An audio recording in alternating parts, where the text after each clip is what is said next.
والدہ کا معاملہ والد کے مقابلے میں بہت بڑھ کر ہے۔ ماں کا خون چوس کر وہ بچہ پل رہا ہے۔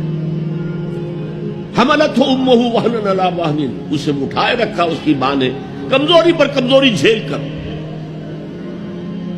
وفصالہ فی عامین، پھر 2 سال تک جوک کی طرح چمٹا رہا ہے اور اس کا دودھ پیتا رہا ہے۔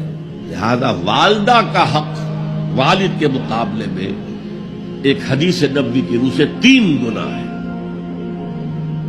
یہ بہت اہم نقطہ ہے۔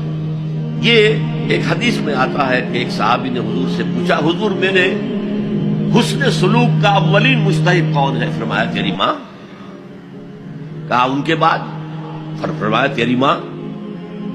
تیسری مرتبہ پوچھا ان کے بعد؟ تیری ماں۔ چوتھی مرتبہ پوچھا تو کہا تیرا باپ۔